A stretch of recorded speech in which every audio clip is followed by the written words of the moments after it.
নমস্কার।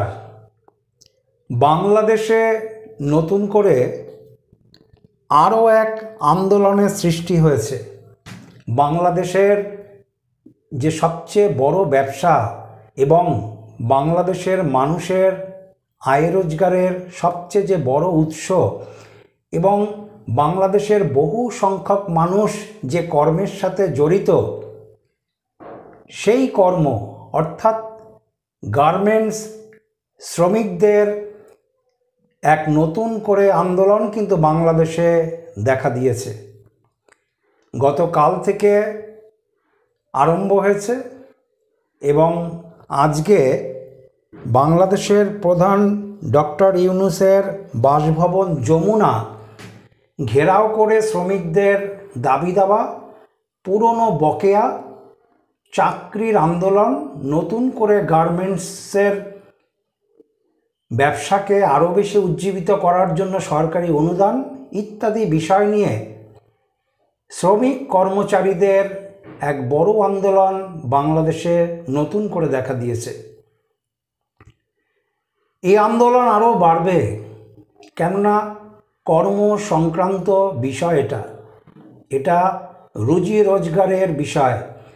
আর আমি আগেই বলেছি, বাংলাদেশের এক বড় সংখ্যক মানুষ এই কর্মের সাথে যুক্ত এবং বাংলাদেশের রেডিমেড গার্মেন্টস সারা পৃথিবীতে রপ্তানি হয় এবং প্রচুর টাকার বিজনেস হয়। এই বিজনেসটাই বাংলাদেশকে কিন্তু আর্থিক দিক থেকে সবল করে রেখেছিল। কিন্তু লাস্ট 9 মাস ধরে বাংলাদেশের যে গার্মেন্টসের যে কলকারখানাগুলি আছে, সেই কলকারখানাগুলি কিন্তু বেশিরভাগ বন্ধ এবং শ্রমিকরা যারা ছিল তাদেরকে বহু শ্রমিককে ছাঁটাই করে দেওয়া হয়েছে। আর যে সকল শ্রমিক কাজ করছে তাদের কিন্তু পুরনো বেতন অর্থাৎ বকেয়া অনেক হয়ে গেছে, অনেক টাকায় তাদের বেতন বাকি পড়ে গেছে, সে বেতন কিন্তু তারা পাচ্ছে না। আজকে এই সকল দাবি দাওয়া নিয়ে বাংলাদেশের রেডিমেড গার্মেন্টসের শ্রমিকদের এক বড় আন্দোলন কিন্তু চলছে।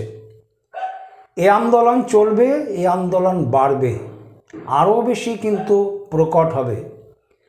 আমি অ্যাস্ট্রোলজার বেদান্তজি, আমি ঠিক 2 দিন আগে অর্থাৎ 19 মে আমি একটা ভিডিও প্রকাশ করেছিলাম, শেখ হাসিনার ভয়ঙ্কর নির্দেশ।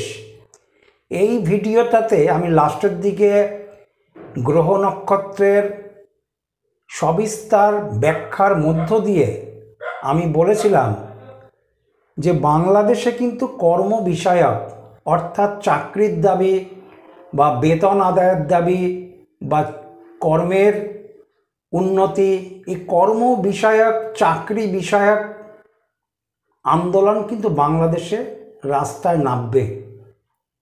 আমি ভবিষ্যৎবাণী দিয়েছি কবে? 19 তারিখে। আমার চ্যানেলের প্রত্যেকটা মানুষকে আমি অনুরোধ করছি, চ্যানেলটাকে দেখে নিন। 2 দিন আগেই ভবিষ্যৎবাণী দিয়েছি এবং সবিস্তার আমি গ্রহ নক্ষত্রের অবস্থান ব্যাখ্যা করে করে বলেছি যে কর্ম বিষয়ক সম্বন্ধে বাংলাদেশে কিন্তু আন্দোলন এখন শুরু হবে। বলতে বলতেই আন্দোলন শুরু হয়েছে বাংলাদেশে, শ্রমিক আন্দোলন। এবং আমার গণনা অনুযায়ী মহাকাশে কালপুরুষের গণনা অনুযায়ী 10 নম্বর এবং 11 নম্বরের ঘরের মালিক একটাই, শনি।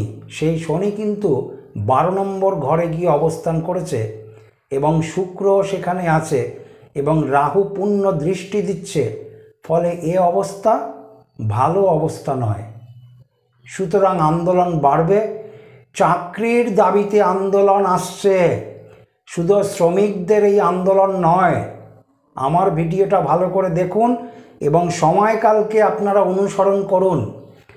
বাংলাদেশের বেকার যুবকদের চাকরির বিষয় নিয়ে বাংলাদেশে প্রবল আন্দোলন রাস্তায় নামবে। আজকে তো যমুনাকে ঘেরাও করেছে, যতগুলি এই গার্মেন্টসের কারখানার শ্রমিক সবাই রাস্তায় নেমেছে এবং তাদের দাবি দাওয়া পূর্ণ করতেই লাগবে। সরকারকে। সুতরাং এগুলি বাড়বে। আর নতুন করে অন্যান্য কলকারখানার শ্রমিকরা অথবা সরকারি কর্মচারীদের মধ্যেও আন্দোলন দেখা দেবে কর্ম বিষয়ক। চাকরি দাও, চাকরিতে পদোন্নতি করো, চাকরিতে বেতন বৃদ্ধি করো, বকেয়াকে মেটাও, ইত্যাদি ইত্যাদি সুযোগ সুবিধাকে সামনে রেখে বাংলাদেশের কিন্তু কর্ম বিষয়ক একটা আন্দোলন কিন্তু আরও বাড়বে, এবং যে আন্দোলন একটা ভয়াবহতা আনবে বাংলাদেশের সমাজে। আমি আজকে সবিস্তার গ্রহ নক্ষত্রের ব্যাখ্যা দেব না, কেননা সবাই যারা ভিডিওটা দেখেন তারা সবাই গ্রহ নক্ষত্রের সবিস্তার ব্যাখ্যা কিছু কিছু লোক পছন্দ করেন, কিছু কিছু লোক এটাকে পছন্দ করেন না। ফলে আমি ভিডিওটা দেখে নেওয়ার জন্য অনুরোধ করব। দেখে নিন, দুদিন আগেই দিয়েছি 19 তারিখে। কী ছিল টাইটেলটা? শেখ হাসিনার ভয়ঙ্কর নির্দেশ। 19শে মে ভিডিওটা প্রকাশ করা হয়েছে, এবং বলতে বলতে আজকেই কিন্তু বাংলাদেশে এই আন্দোলন দেখা গেছে, এবং আন্দোলন কিন্তু বাড়বে। অপরদিকে একটা কথা শোনা যাচ্ছে, বাংলাদেশের সেনাপ্রধানের সঙ্গে ডক্টর ইউনূসের এক জরুরি বৈঠক চলছে। জরুরি বৈঠক, কী বিষয় নিয়ে জরুরি বৈঠক চলছে সেটা কিন্তু এখনও সুস্পষ্ট নয়। কেউ কেউ বলছে আইন শৃঙ্খলাকে নিয়ে, এক একজন এক এক রকম ব্যাখ্যা করছে। কিন্তু আমি অ্যাস্ট্রোলজার বেদান্তজি, আমার গণনা অনুযায়ী যে বৈঠক চলছে সেটা সীমানা সংক্রান্ত বৈঠক, অথবা জমি সংক্রান্ত বৈঠক, অথবা পার্শ্ববর্তী দেশ অথবা অন্য কোনো দেশের সাথে মত পার্থক্যের জন্য বৈঠক। আমি আমার ভিডিওতে প্রকাশ করেছি, ওই ভিডিওটাতেই দিয়েছি, সবিস্তার ব্যাখ্যা আমি করেছি। 19 তারিখের ভিডিওটাই বলেছি যে জমি সংক্রান্ত, সীমানা সংক্রান্ত বিষয় নিয়ে কিন্তু বাংলাদেশে নতুন করে সমস্যা দেখা দেবে। আমার গণনা অনুযায়ী সেনাপ্রধান এবং মোহাম্মদ ইউনূসের সঙ্গে যে বৈঠক চলছে এটা কিন্তু জমি সংক্রান্ত, সীমানা সংক্রান্ত বিষয় নিয়ে কিন্তু চলছে। শোনা যাচ্ছে করিডর বিষয়ক নিয়ে যে একটা আলোচনা। আমার হিসাব মতন করিডর তো জমি, মানে জমি ছাড়ার জন্য, বাংলাদেশের জমিকে অন্য দেশের সেনা মানুষকে ব্যবহার করার জন্য বাংলাদেশের জমিকে ছাড়তে লাগছে। আমার হিসাব মতন, আমি তো ভবিষ্যৎবাণী দিয়েছি গ্রহ নক্ষত্রের ব্যাখ্যা দিয়ে, এই জমি সংক্রান্ত অর্থাৎ করিডর সংক্রান্ত বিষয় নিয়ে আলোচনা হওয়ার সম্ভাবনা প্রবলভাবে আছে। জ্যোতিষশাস্ত্রই পারে ভেতরের প্রকৃত ঘটনাটাকে উদ্ঘাটন করতে, কি আলোচনা হচ্ছে। তা আমার গণনা অনুযায়ী আসছে করিডর তো জমি, করিডর যে আসছে সেটা তো জমি সংক্রান্ত। সুতরাং এটাই কিন্তু প্রখর হয়ে উঠবে এবং এই সমস্যা কিন্তু দেখা দেবে। এবং করিডর তো সীমান্ত, সুতরাং জমি এবং সীমান্ত নিয়ে এই সমস্যাটা বাংলাদেশ প্রধান ডক্টর ইউনূস এবং সেনা প্রধানের মধ্যে কিন্তু মতৈক্য থাকবে, এবং এইটা কিন্তু সহসা যে মিটে যাবে আমি সেটা কিন্তু কখনোই বলবো না। এই সমস্যা কিন্তু বাড়বে, কেননা আমার ভবিষ্যৎবাণীতেই ছিল সবিস্তার আমি অ্যাস্ট্রোলজিক্যালি ব্যাখ্যা করেছি। একই ব্যাখ্যা প্রত্যেকটা ভিডিওতে আমি দেওয়ার প্রয়োজন মনে করি না। এই জন্য আমি দর্শকদের অনুরোধ করি আপনারা ভিডিওটা দেখুন, আগের ভিডিওটা, সেখানে স্পষ্ট বলা আছে। এবং যে জরুরি মিটিং চলছে তাতে আমাকে যদি জিজ্ঞাসা করেন আমি বলবো জমি সংক্রান্ত, সীমানা সংক্রান্ত বড় সমস্যা চলছে, এবং এই সমস্যা মিটবে না, কিছুতেই মিটবে না কিন্তু এই সমস্যা। কেননা মঙ্গল তো ঘরবাড়ি, জমি, সীমানা যে জায়গা অর্থাৎ চতুর্থ হাউসের নিচস্থ অবস্থাতে আছে মঙ্গল। ফলে এগুলি এখন বাড়বে, আর মঙ্গল আরও 15 দিন অবস্থান করবে। সুতরাং 15 দিন পর্যন্ত এই সকল বিষয় আরও বেশি জোরালো হবে, এই সকল বিষয়ে সমস্যা দেখা দেবে।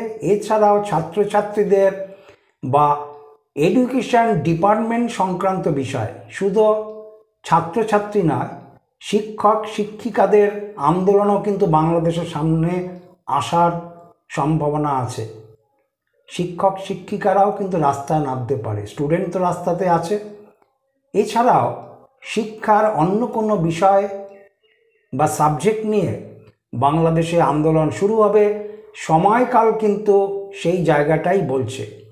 আর আমি আমার গণনাতে আমি প্রকাশ করতে পারি, ডক্টর মোহাম্মদ ইউনূসের সাথে সেনা প্রধান ওয়াকারের যে গোপন বৈঠক চলছে, এই বৈঠকের তো প্রকৃত সারমর্ম কোনো সাংবাদিক বা কেউই বুঝতে পারছে না, এক একজন এক এক রকমের ভাবে ব্যাখ্যা করছে।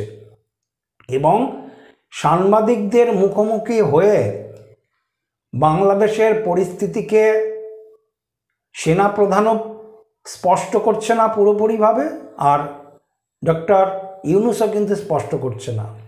অ্যাস্ট্রোলজি বলতে পারে কি বিষয় নিয়ে আলোচনা হচ্ছে। আমার গণনা অনুযায়ী জমি সংক্রান্ত বিষয়, সীমানা সংক্রান্ত বিষয়, পার্শ্ববর্তী দেশের সাথে সমস্যা, এই সংক্রান্ত বিষয়ে আলোচনা চলছে। এবং পার্শ্ববর্তী দেশের সাথেও কিন্তু বড় সমস্যা বাড়তে পারে, সেটা ভারত হোক, মায়ানমার হোক বা অন্য কোনো দেশের প্রভাব বাংলাদেশের ওপরে পড়তে পারে। কেন, চতুর্থ স্থানটা কিন্তু সীমানা, জমি, ঘরবাড়ি ইত্যাদিকে নির্দেশ করা হয়। এছাড়াও বাংলাদেশ আরেকটা বিষয়ে সাবধান, জলরাশিতে অবস্থান করছে অগ্নি কারক গ্রহ মঙ্গল, ফলে বাংলাদেশের কোনো সরকারি ভবন অথবা অন্য কোনো গুরুত্বপূর্ণ ভবনও কিন্তু অগ্নি সংযোগ লাগতে পারে, সম্ভাবনা প্রচুর। অথবা জল সংক্রান্ত বিষয় নিয়ে নতুন করে সমস্যা আসতে পারে, নয় আগুনে কিছু ক্ষয়ক্ষতি হতে পারে, অথবা জল সংক্রান্ত বিষয় বাংলাদেশের কোনো নতুন সমস্যা দেখা দিতে পারে। আমি অ্যাস্ট্রোলজার বেদান্তজি, আমি আমার চ্যানেলের প্রত্যেকটা দর্শককে আমি অনুরোধ করব, অ্যাস্ট্রোলজি পারে অগ্রিম ভবিষ্যৎবাণী প্রদান করতে। বাংলাদেশ কোন পথে চলেছে, কি আলোচনা হচ্ছে, কি হতে পারে, ঘটনা কোন দিকে যাবে, একমাত্র জ্যোতিষশাস্ত্রের পক্ষেই সম্ভব পুঙ্খানুপুঙ্খভাবে সত্যকে উদ্ঘাটন করতে এবং অগ্রিম হওয়ার আগেই। তো চ্যানেলটাকে দেখে নিন, দুদিন আগেই বলেছি 19 তারিখে, আর আজকের ঘটনা যেটা ঘটছে তার সাথে মেলান। আগামী দিন আমার চ্যানেলে বাংলাদেশের আরও কিছু ঘটনা অগ্রিম জানার জন্য চ্যানেলকে সাবস্ক্রাইব করুন, শেয়ার করুন, লাইক করুন এবং চ্যানেলটাকে বেল আইকন প্রেস করে অল নোটিফিকেশন করে রাখুন, যাতে আমি আমার এখান থেকে ভিডিও প্রকাশ করলেই আপনার মোবাইলে গিয়ে পৌঁছায়। আপনি অল নোটিফিকেশন করে রাখলে আগে সাবস্ক্রাইব করবেন, সঙ্গে অল নোটিফিকেশন অবশ্যই করবেন বেল আইকনকে প্রেস করে, তাহলে আমি এখানে ভিডিও প্রকাশ করলে আপনার ওখানে গিয়ে পৌঁছাবে। নমস্কার, সবাই ভালো থাকুন।